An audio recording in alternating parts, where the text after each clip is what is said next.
what we see on the news, these protests that are happening all over college campuses in the United States, it seems like it would have maybe nothing to do with traveling salesman Eddie Jacobson, but it does. Eddie was born in New York City and moved when he was, I think, 14 or a little younger to Kansas City. And there he met a friend named Harry. They were sort of the same age, and so they were friends growing up, and then actually got called up to go serve in World War I in the same battalion. So they served in World War I together. And then after the war, Harry and Eddie weren't sure what to do, and so they opened a gentleman clothing store, haberdashery, and worked that, and it didn't go amazingly. Eddie ended up having to deal with the brunt of that business, and he became a traveling salesman for a company. Harry, on the other hand, ran for the Jackson County judge and then won a Senate seat, and then was handpicked by FDR to be his vice president. And when Roosevelt died in office, Harry Truman became the president. But that doesn't mean that he wasn't still friends with Eddie Jacobson. In fact, Eddie being a traveling salesman meant that he could stop in and see the White House. This is back when you could go and visit your friend in the White House. Things are a lot tighter now, I'm guessing. One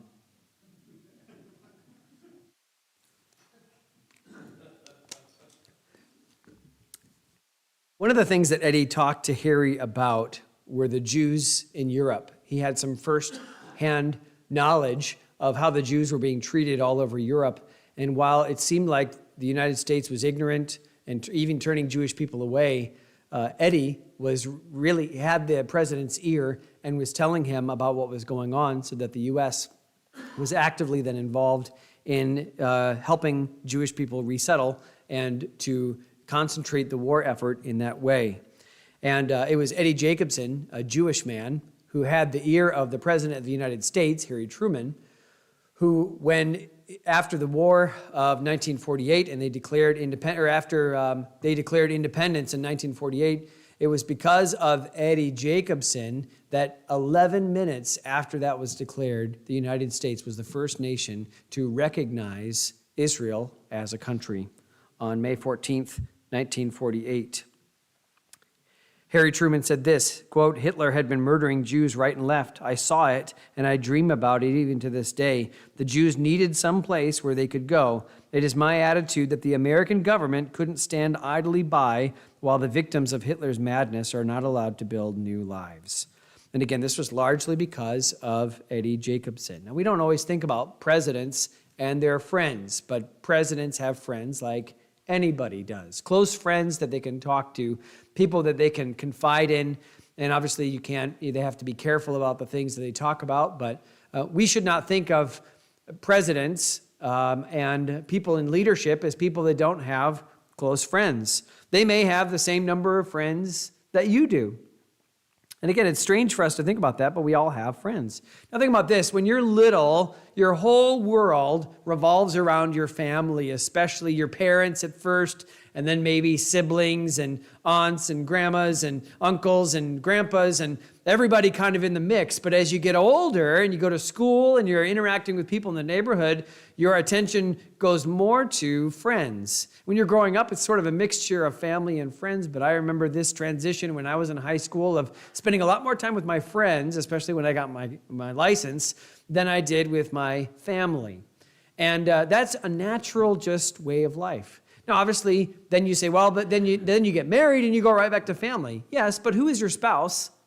But someone that you're not blood related to, your best friend, right? So even then, your friend becomes your family, and you meld the two, and you have children that you grow up, that you raise, and again, your orientation is toward family. But even then, I think we underestimate the effect that friends have on our lives. Thomas Aquinas said, "There is nothing on this earth more to be prized than true friendship." And whenever people use words like nothing more, we understand that there are probably more important things to treasure than friendship. However, it's a true statement that friendship is important. And I say this because we're living in a society that is becoming increasingly lonely.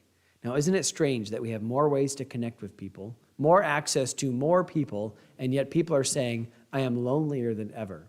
Part of the problem is that we are retraining ourselves how to interact with other people.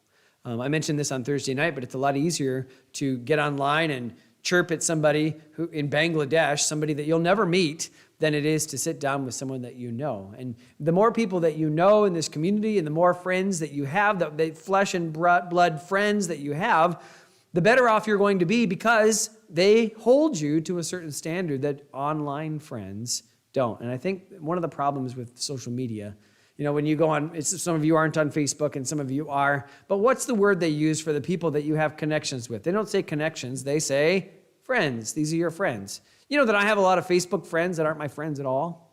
I barely know them. I mean, it's actually a good thing that I'm friends with them on Facebook because I'd forget what they look like.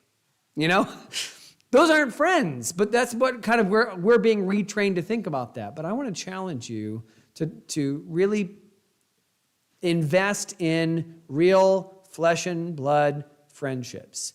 That's not to say you can't have friends that live far away. One of my good friends is Jeff Shergalis. We pray together on Thursdays. I'm praying for him in his ministry. I pray for him when he's discouraged. He prays for me when I'm discouraged. That's good. I'm looking forward to seeing him in June when they're back in the States. But it's important for you to have friends and to be a friend. The Bible has much to say about friendship. It talks about the importance of finding the right friends. Proverbs 27, verse 9, ointment and perfume rejoice the heart. So doth the sweetness of a man's friend by hearty counsel. Proverbs 17, Seth read it this morning, a friend loveth at all times, and a brother is born for adversity. There's also warnings about the danger of finding the wrong kind of friends. Proverbs 22, verses 24 and 25, make no friendship with an angry man, and with a furious man thou shalt not go, lest thou learn his ways and get a snare to thy soul. In 2 Corinthians 6:14, be not unequally yoked together with unbelievers. For what fellowship hath righteousness with unrighteousness, and what communion hath light with darkness? Let me quantify and just say I think it's good to have unsaved friends, but not the kind of close friends that are actually influencing you for the wrong. I think your best friends ought to be people that you are like-minded with, and hopefully for you as a Christian, at your core is Christian values, is Christ in your life. It's really hard to find really good friends that don't have that mindset, that aren't saved. Again, I have friends that are unsaved. I think it's important for you to have friends that are unsaved. However, I'm just saying there's that yoking part that talks about. And then there's also 1 Corinthians 15:33, be not deceived, evil communications corrupt good manners. The people that you converse with are going to influence you, so it's good for you to choose the right friends. Teenagers, it's important for you to choose the right friends, not just when you're in high school, but when you go into college as well. You go on campus and it's a white canvas. You can be whoever you want to be, and the kind of people that you find as your friends are going to help you shape the new kind of person that you might be. So it's important for you to find the right kinds of friends. When your parents say, I don't like that friend, or I don't think you should hang out with that person, they're seeing things that you won't see. They're not saying don't have friends. They're just maybe saying don't have that friend. And parents, it's up to you then to help your kids find good friends. So, a little admonition there.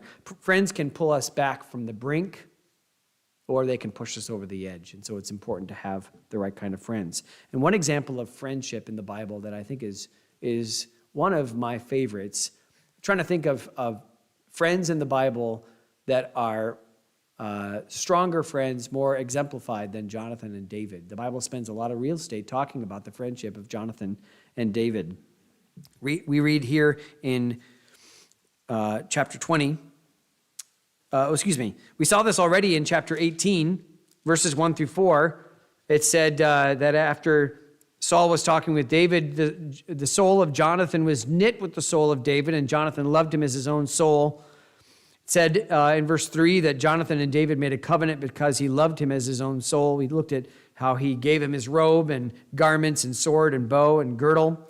In chapter 19, we read about how Saul was trying to kill David, and David goes to Jonathan, and Jonathan goes and intercedes on behalf of David. We read that already in chapter 19 when we talked about intercession. Jonathan does well for David, but even after this, remember in chapter 19, right after Saul says, "Oh, don't worry, I won't kill you," David has another victory. Saul has another episode where he tries to actively kill David, and the rest of chapter 19 is him trying to kill David, again, first personally, then sending servants to kill him, and waiting outside his house, and then trying to capture him while he's with Samuel. So now who does David have? He can't go home. He can't go to see Samuel, his mentor, his pastor. Who do you have when you feel like you can't talk to your spouse, you can't talk to your pastor? And I hope that you can. I hope you feel like you can, that I'm your friend. But who do you go to? It's good to have friends. And so David goes to Jonathan. And I really feel like, besides perhaps his mom and dad, Jonathan is the only person that David can talk to. We see very little interaction between David and Jesse, but we see lots between Jonathan and David. And here in chapter 20, he pleads for help, and Jonathan responds. In verse 1, David fled from Naioth and Ramah and came and said before Jonathan, "What have I done? What is mine iniquity? And what is my sin before thy father that he seeketh my life?" Now this is news to Jonathan because Saul has been, he knows that he can't trust Jonathan, and so he's been keeping all of this a secret from Jonathan. Jonathan doesn't know, and said in verse 2, "And he said unto him, God forbid, thou shalt not die. Behold, my father will do nothing, either great or small, but that he will show it me. And why should my father hide this thing from me? It is not so. You're wrong." Hey, David, you're a little paranoid now, I understand you're scared, but, Dad, he has these episodes. You're fine. And David says, "No, you don't understand, Jonathan. This has been kept from you. I need your help. This isn't paranoia. This is actual." Verse 3, David sware moreover and said, "Thy father certainly knoweth that I have found grace in thine eyes. And he saith, Let not Jonathan know this, lest he be grieved. But truly, as the Lord liveth, and as thy soul liveth, there is but a step between me and death." David comes and says, "Jonathan, you have to help me. I don't know how to convince you that I'm in real trouble, and it's your dad. You can't go to your dad and ask him for help. It has to be you, and I need your help." He's putting himself fully in Jonathan's hands. And so we see an example here of friendship and some principles. First of all, we see that friendship is a refuge. That's what part of being a friend is, that you're a refuge for those who call you their friends. Look at verse 4. Then said Jonathan unto David, "Whatsoever thy soul desireth, I will even do it for thee." Whatever you want. Here's a blank check. David said unto Jonathan, "Behold, tomorrow is the new moon, and I should not fail to sit with the king at meat. But let me go, that I may hide myself in the field unto the third day at even. If thy father at all miss me, then say, David earnestly asked leave of me that he might run to Bethlehem, his city, for there is a yearly sacrifice there for all the family. If he say thus, It is well, thy servant shall have peace. But if he be very wroth, then be sure that evil is determined by him." David says, "Here's what I want from you, Jonathan.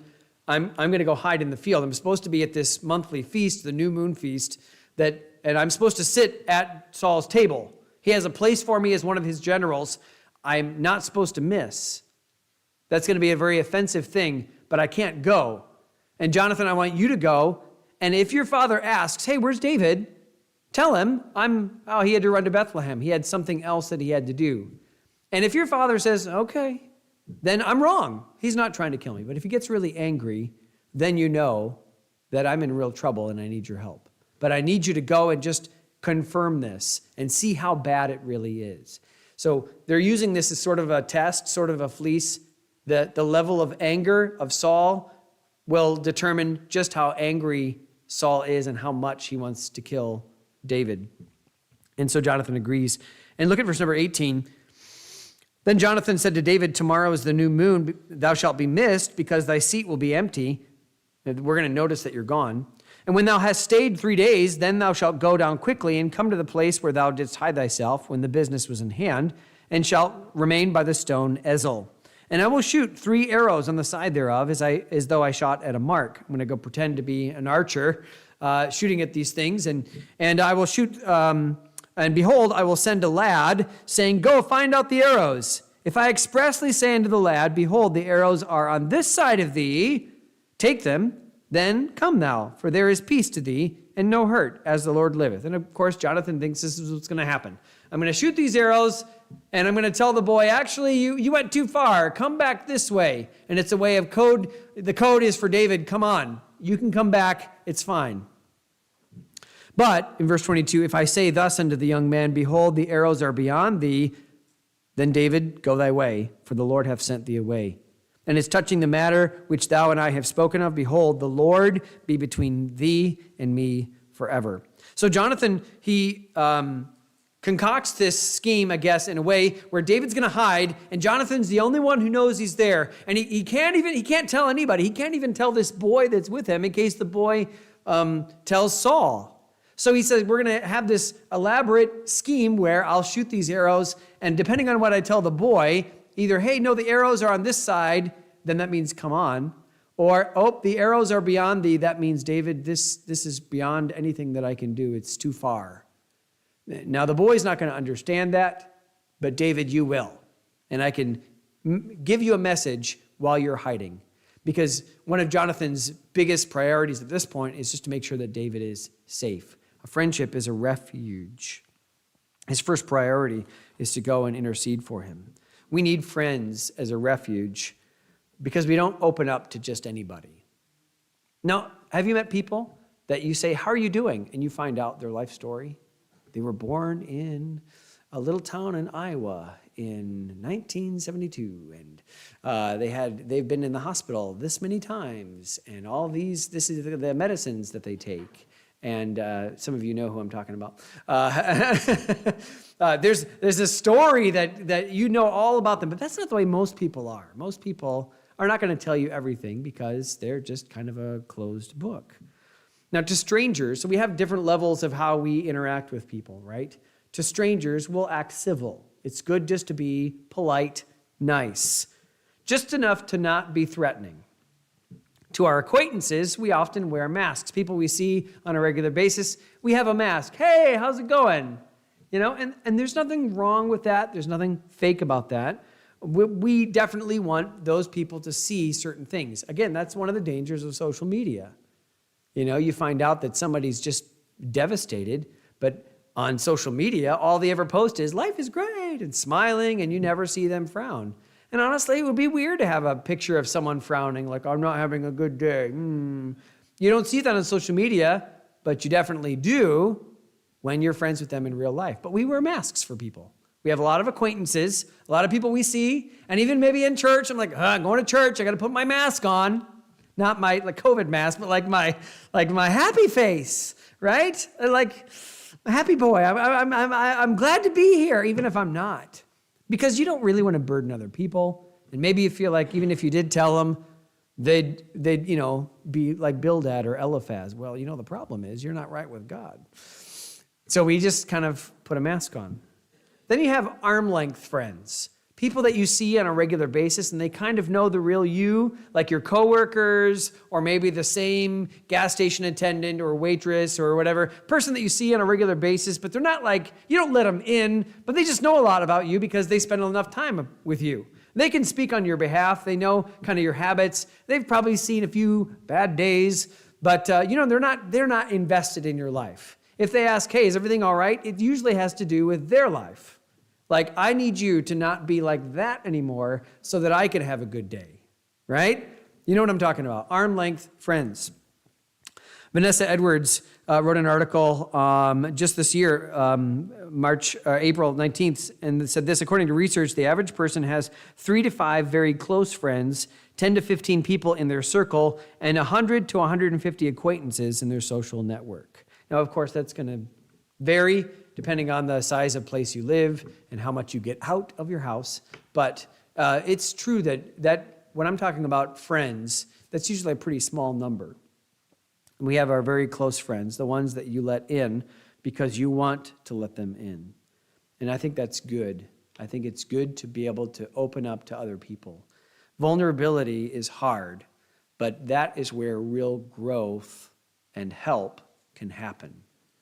David went to Jonathan because he was the only one who understood what he was going through, who had seen him in battle, who had seen him in his highs and lows. And David knew that I can find a refuge in Jonathan. George Washington said, "Be courteous to all, but intimate with few, and let those few be well tried before you give them your confidence." So here's the thing. You say, you're sitting there and you're like, I don't have a lot of really close friends. Well, maybe it's because you haven't tried them. You haven't let yourself even take those first steps of friendship. You're not even, everything stays surface level. You always have your mask on with everybody. Isn't it a relief to be able to take your mask off for somebody? Isn't it good to be able to have somebody that you can talk to and you can say, hey, I know that usually when you ask, how are you doing, I say fine, but I'm not actually that fine. And it's amazing how I was talking with a friend this week, and I was just admitting some of my struggles, and he said, you too? And that's one of the things about friendship. We think that we're all alone, and then we have a friend who's going through the same kind of things, and maybe even worse than we are, and we say, okay. But you have to be able to have some vulnerability to even have that relationship to begin with.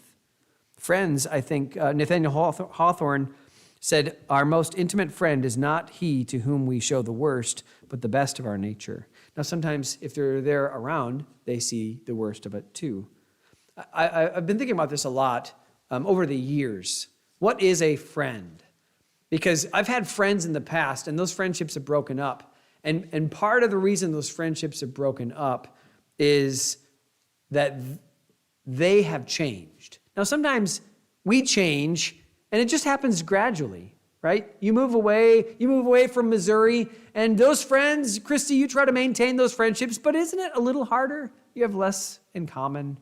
You move from wherever not many of us are from here. Most of us moved here from somewhere else, and it's hard to maintain those friends, those people. Like, you try to be friends with people in high school and college, but it's just not easy because you just don't. And that's okay. Like, those things happen. You don't have to have 50 best friends. Your best friend from elementary school doesn't have to be your best friend now. They can move into that acquaintance. But sometimes friendships break apart because a person really wants to change and make really horrible decisions, and a friend will say, that's not you. See, I think a friend is someone who holds you to your own standards, that knows you well enough to say, hey, what's going on? Not, I'm holding you to my standard. No, why can't you be like me? But no, I know you, and this isn't you. This isn't the way you normally are. There's something not right here. And helping our friends see the way things really are. Now, I'm speaking in terms of negative because that's the context of our passage here. David's in trouble, and he really needs a friend. And you're in trouble sometimes, and you need a friend as well. And it's important for us to recognize that need and to be the kind of friend who wants to go meet that need. Now, you say, well, how are you supposed to find those friends that you can be a refuge in? I think the key is to be one. He that will have friends must show himself friendly. You have to be able to, people have to, first of all, know that you are trustworthy. Are you trustworthy enough to keep secrets? Even the secrets that you never said, I promise. You're just the kind of friend that they know if I tell this person, it'll never get to anybody else. Are you the kind of trustworthy friend that people can be vulnerable with you about? Do you withhold negative facts or opinions from others because you don't want them to think less of your friend? You want them to think the best? So there are things that I know about people, and it might be even kind of fun to go talk to somebody else about, right? But I don't want that other person to think badly of them. It was a bad moment. This isn't really them. This isn't a good representation of who they are. And sometimes, you have these exposés, I know, I'm a friend of this person. I know the real them. Well, a good friend wouldn't bring that out, even if it is true. I'm not saying we cover for our friends, but I'm also saying that we kind of cover for our friends. Your friends are the ones that you can be a refuge in, and they can have a refuge in you. When someone bears their soul to you, do you respond in empathy or indifference? Someone says, hey, I'm having a hard time, and you say, it'll be fine. Maybe your friend needs more than just kind of a casual, like, it doesn't matter to me. One of the reasons I think that we have such a growing loneliness is that people don't feel like anybody else cares about them. And you'll be amazed how much just a little showing to somebody that I care about you, even if they're not your friend, they're just an acquaintance, they're just somebody. Like I always try to look at the name tag of somebody and just call them by their name because it's just one little act of kindness. But then I also have friends that I just check in on my phone. Hey, how is everything going for you? Pastors that I usually text on a Sunday morning. Hey, preach, brother. Have a good day in the Lord's house. And it's just a little bit of like, I care about you. I want you to thrive. I want you to do well. That's what friendship is. Do you have that? If someone calls you and someone wants to talk, do you have time for them? Or is it just kind of, I've got my own thing going on? I understand. We're all living very busy lives, but friendships take cultivation, just like anything else. Your gardens, cars, house, it all takes maintenance. Friendships too. What have you done to prove your care for them? Friendship is not something that you have, it's something that you show.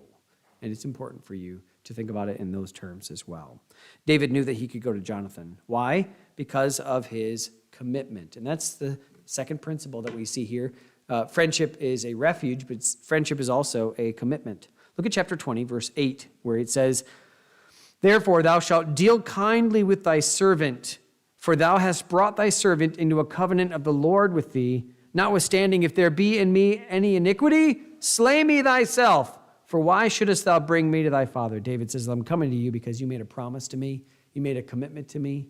You said that we are friends. You made an oath before the Lord. Jonathan, if you find that I've done anything wrong, if your father says that I've done something illegal and I deserve to die, Jonathan, you come and kill me yourself. I trust you. But don't turn me into your dad. Don't turn me in where I can be killed by him. Verse 9, Jonathan said, Far be it from me, for if I knew certainly that evil were determined by my father to come upon thee, then would not I tell it thee? Then said David to Jonathan, Who shall tell me? Or what if thy father answer thee roughly? Jonathan said unto David, Come, let us go out into the field. And they went out, both of them, into the field. Now he's about to explain the whole process of the arrows and everything. But first, verse 12, Jonathan said unto David, O Lord God of Israel, when I have sounded my father about tomorrow, any time, or if the third day, and behold, if there be good toward David, and I then send not unto thee, and show it thee, the Lord do so, and much more to Jonathan. But if it please my father to do thee evil, then I will show it thee, and send thee away, that thou mayest go in peace, and the Lord be with thee, as he hath been with my father. And thou shalt not only, while I yet live, show me the kindness of the Lord, that I die not, but also thou shalt not cut off thy kindness from my house forever. No, not when the Lord hath cut off the enemies of David, every one from the face of the earth. So Jonathan made a covenant with the house of David, saying, Let the Lord even require it at the hand of David's enemies. And Jonathan caused David to swear again, because he loved him, for he loved him as he loved his own soul. Jonathan says, David, you're nervous, you're worried, but I'm making a promise, a solemn promise to you that I'll find out what my dad's up to, and I will come and tell you. And if I don't, may the Lord strike me down. But David, I also want a promise from you that when you become the king and you're on the throne, that you won't kill me and my family as well. Now, you might say, well, that should have been obvious, but it was just something that Jonathan, it was on his mind. He needed to know that that was off the table completely. Commitment is always a risk because what ifs always abound. And this is one thing that's interesting when young people are looking for someone that they can marry and spend the rest of their life with. There's always this question of what if the person X? And it's a hard thing to tell them, yeah, that's a valid concern because you don't know. You can't get, you want to be as careful, young people, as you can to find the right kind of spouse for you. But there are so many things that you don't know and you can't know, and yet you still have to make a choice. You still have to put yourself out there. You can't know everything about this person and what they would do in this situation and how life is going to look like 20 years down the road. You can't know any of that. Maybe if you did, you wouldn't have any relationships at all because people are going to hurt you. But you have to take that first step of commitment. And nothing good ever comes without something hard in its place. It's a matter, honestly, of faith. You came to Christ. How did you know that he would take away all your sins? How did you know that he was going to give you the Holy Spirit to live within you? How did you know that he was going to give you joy and peace, gifts from the Holy Spirit? You didn't, except by faith. He said, and we tell people, you have to believe in Jesus Christ, that he died on the cross for you. That's entering into a relationship by faith. The same thing with friendships, the same thing with marriage. Any kind of relationship is a trust relationship. I drop my car off at the mechanics, and Whitey says, I'll have it done. I'm trusting that it's going to be done and that he's going to do it for a reasonable price, and haven't been disappointed yet, right? So we understand that there is that aspect of, I don't know everything that's going to happen, but I still go into this relationship. We can't live our lives with fear that everyone will betray us or disappoint us. You have to settle on someone and say, I trust that you will be good for me and that I want to be good for you. Friendship is a commitment. Friendship is a commitment to say, I will care for you no matter what. We humans are not able to love unconditionally. Everything has a condition. It's true. And even the people that you think the most of, I'll bet there's a situation it would be really hard for you to say, I still love this person or I still care about this person, and you've been tested. But the matter of friendship is going into it with saying, I intend for it to be a pretty big thing, if there's anything at all that would break up our friendship. And now for Christians, when we forgive and love, understand what we've been forgiven of, it's a lot easier to maintain those friendships, because you're going to have your friends sin against you, and you have to have an open enough relationship where you can go and say, hey, I messed up, or hey, you messed up. And you have to have the kind of friends who can say, you're right, I shouldn't have done that. Or you need to be the kind of friend that says, yeah, I'm glad you called me on that, because we would have lost this friendship. I can't tell you the number of friends that I've been able to maintain just because I've heard them out. Now, again, I've said this before. I don't like being rebuked. I don't like being criticized. I don't think anybody does. But isn't it true that, have you had times in your life when someone has criticized you or brought you to task, rebuked you, and you were grateful for it? You can take it if it's from a position of love and care. Some guy approaches me in Walmart parking lot and says, hey, you, da-da-da-da. I can just brush that off, right? But if a friend comes and says, hey, Josh, I'm seeing some things in your life that are just, again, not like you, that aren't right. I better take that, and I'll be more likely to take that from someone who cares about me. Hey, they're not saying this because they're angry, because they want to have they want to flex on me. But they're saying this because they care about me, and they see some real defects that they don't want for me, and they know that I wouldn't want for me if I was in the right frame of mind. That's what friendship is, to be able to say, hey, I want the best for you, and you want the best for me, and there's a commitment there. There's a commitment. Proverbs 27:17 says, iron sharpeneth iron, so a man sharpeneth the countenance of his friend. Now, let me ask you, for any of you who have sharpened any kind of knife or sword or anything like that, you just take that whetting stone, you just do it once, right? You just go zip, and that's sharp, right? It takes time. Sometimes a lot of time. Sometimes it's a constant. There's a lot of time that's taken to get that thing where it should be. And that's when you can't have casual friends. Every once in a while, they take a swipe, right? That's not going to be better for either one of you. It has to be over time. This is true, again, even if it means that they will criticize you. Proverbs 27, verses 5 and 6 say, open rebuke is better than secret love. Faithful are the wounds of a friend, but the kisses of an enemy are deceitful. I guess I'd rather have friends who will tell me the way it really is in love than enemies who will tell me I'm the greatest person ever but hate me. Because they might be telling me things that are huge blind spots to me that are going to destroy me ultimately. And I'm glad I have a few friends who will say, this is not what you want. I'm glad for that. Here's David and Jonathan, and Jonathan says, I'm making a commitment to you no matter what happens. And that, our third point, is going to be tested when Jonathan goes to see his father. Well, what stops us from commitment in friendships? What stops us from getting more friends? I think, first of all, because we're very selfish. We think usually in terms of, how will this friendship benefit me? Have you ever thought that? Somebody wanted to be your friend and you're like, this isn't really going to do anything for me, so no thanks. How many of you have ever thought that before? Yeah. I'm the only one who's ever thought that. Okay, well, let's close in prayer, and you can all pray for me.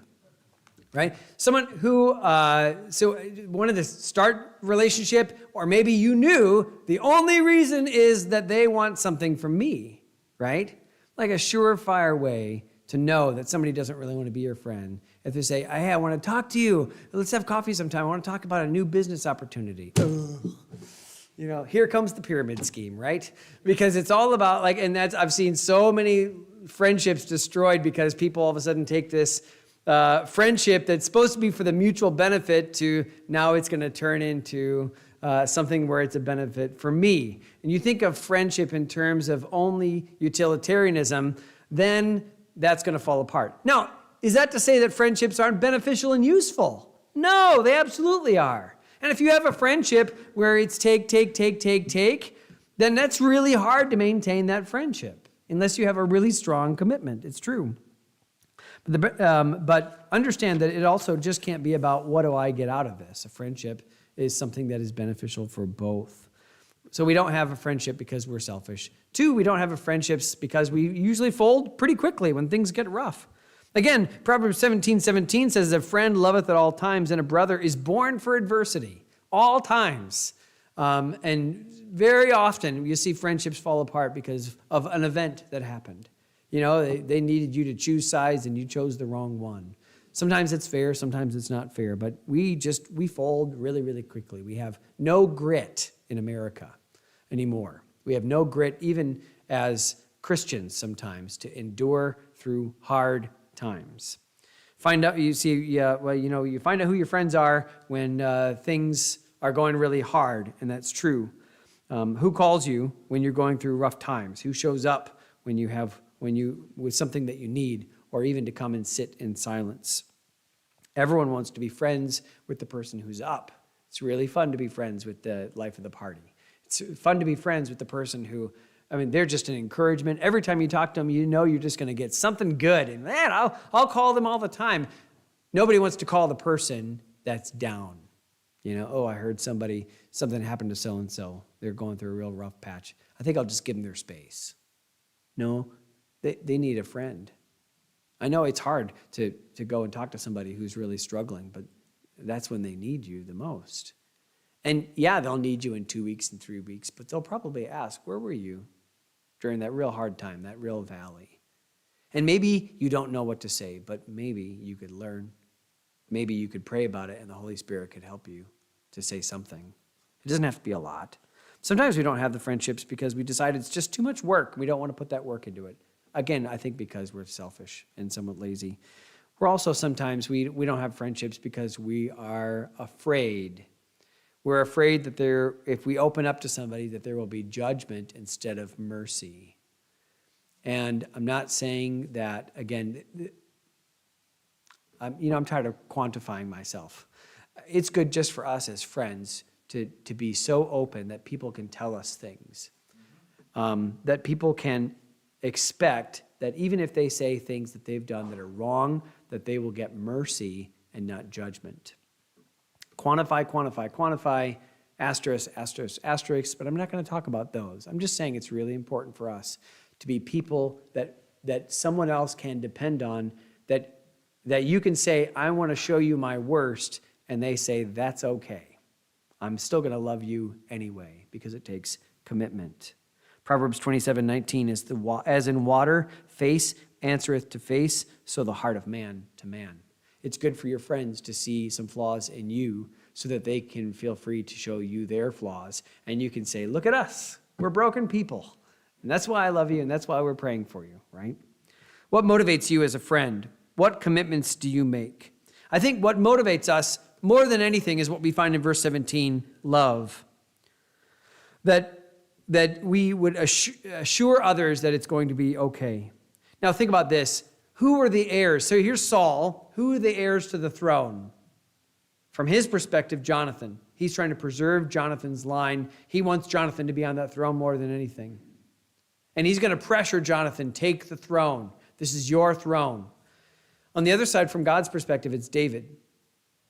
Now, The way that things went back in these times is if there were two people vying for the throne and one got it, he would kill the family of the other one. How did David know that Jonathan wasn't going to go and say, I know how to get rid of my rival. Dad, send a contingent of soldiers to this field and kill him, and we'll be done with this whole thing. How did David know that he wouldn't do that? He didn't know that. How did Jonathan know that when David became king, he wasn't going to say, as my first order of business, kill Jonathan and his children and everybody from Saul's household? He didn't know that.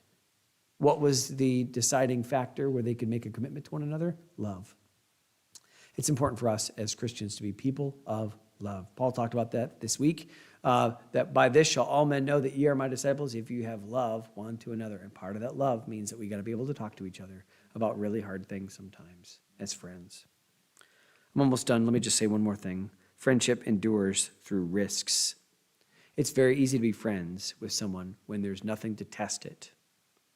But Jonathan he can't just say, I promise I'll love you. I promise I'll take care of you. I promise that I won't tell Saul where you are. But now he's got to go and face his dad. And it gets pretty rough. Look at verse 25. Verse 24 says, so David hid himself in the field when the new moon was come, and the king sat him down to eat meat. And the king sat upon his seat as at other times, even upon a seat by the wall. And Jonathan arose, and Abner sat by Saul's side, and David's place was empty.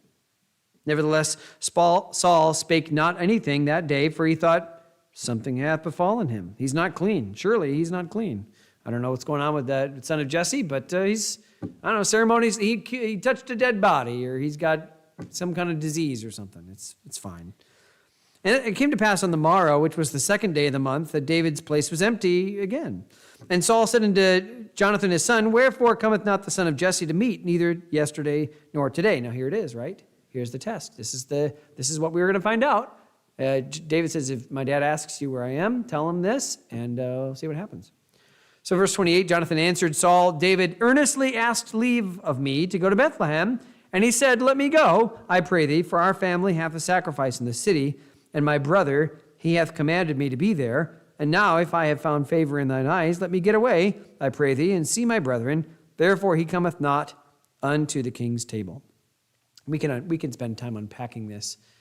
Saul knew that David didn't go ask permission from him. He asked permission from Jonathan. He thinks that Jonathan is clueless, that Jonathan doesn't know what's really going on here. There's a hint maybe even that he thinks that Jonathan and David are conspiring together. Verse 30, Saul's anger was kindled against Jonathan, and he said unto him, thou son of a perverse, rebellious woman, do not I know that thou hast chosen the son of Jesse to thine own confusion, and unto the confusion of thy mother's nakedness?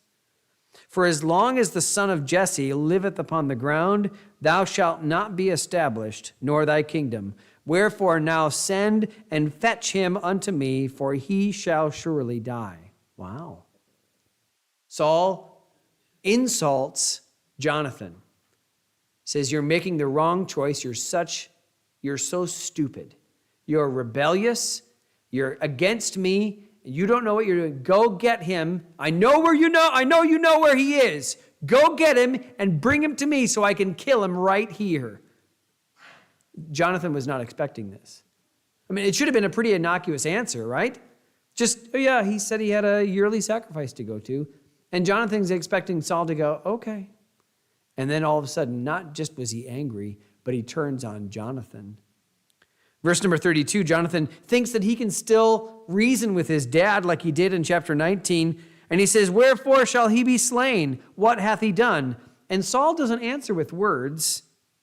Saul cast a javelin at him to smite him, whereby Jonathan knew that it was determined of his father to slay David. So Jonathan arose from the table in fierce anger. That word's only found 10 times in the Old Testament. And did eat no meat the second day of the month, for he was grieved with David, because his father had done him shame. It's tested. His friendship is tested. There's a moment where Jonathan realizes, oh, this is serious. Not just that my dad notices he's gone, not just that he wants to that he's angry, not just that he's angry and wants to kill him, but now he actually takes a javelin and throws it at Jonathan himself, willing to kill his own son. He's so angry. And Jonathan realizes, I have a decision to make. Now, what he could do is say, you're right, Dad, I've been wrong about this. I can see now your point.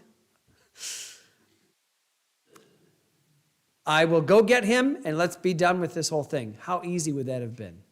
David would have been a footnote. There was a young man named David who the Lord anointed, and Saul had him put to death. And yet, instead, we have this story of friendship that was tested, and Jonathan still goes back. Poor Jonathan, he has to go out and he's wrong. His relationship with his dad is now strained, and he has to send his friend David away. Jonathan risked and spent everything for David here. But it's true that most tested things are stronger. And that's especially true of friendships.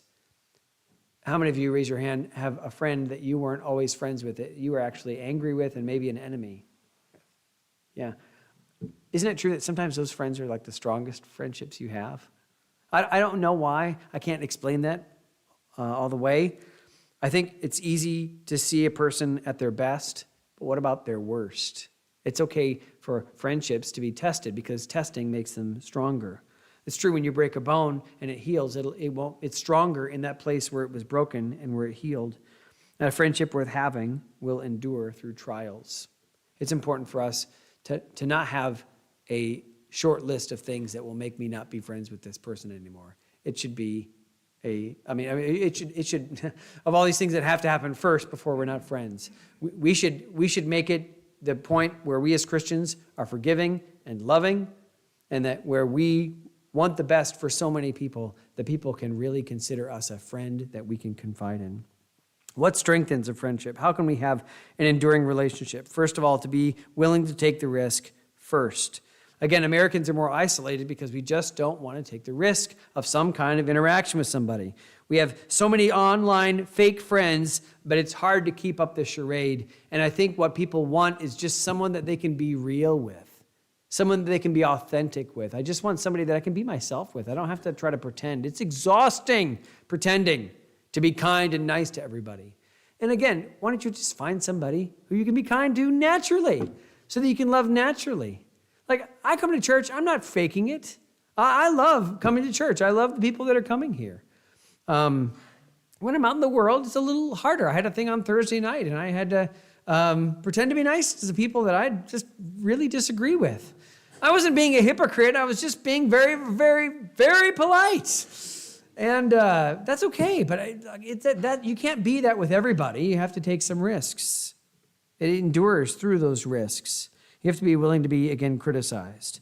Don't look to surround yourself with people that are only going to always agree with everything that you've said. If you have friends and you say, I think I'm doing this, and all you ever hear is, yep, that's a great idea, do it. And no one was ever like, what are you talking about? Why would you want to do that? Then, and again, I'm not saying that has to happen all the time. That's a pretty hard friendship to maintain. I'm just saying, like, someone who knows you and loves you well enough, they say, you know what, I think you're not really thinking this through all the way. I know you, and I know this isn't really what you want. We have, having friends means that we are open to when things aren't right. This is why accountabilities are so important. Accountability partners, to be able to say, hey, I need you to hold me to this standard. I need to be able to admit my faults to you and have you respond in care, knowing not just the action, but the person that's behind what's going on here. And then I think what strengthens a friendship is to be willing to lose that friendship, but you would be the last one standing, right? That you would not be the one to cancel a friendship. And it's so easy to do it. It's not that hard to find a flaw with someone and say, I guess we can't be friends anymore. I make it a rule, generally, that I won't do that. Again, not that I haven't had friends that have gone by the wayside just because we think so differently, but I've never called someone and said, we can't be friends anymore. I've had that happen to me. And I guess that happens, even as an adult. But I'm saying, I'm not going to be the one that does that because there might be somebody who really needs my friendship. People that have done me wrong, when I see them, I'm genuinely polite and kind to them as a friend. I have friends that I'm not friends with them anymore, but I remember that friendship fondly, and I would gladly rekindle it if I could.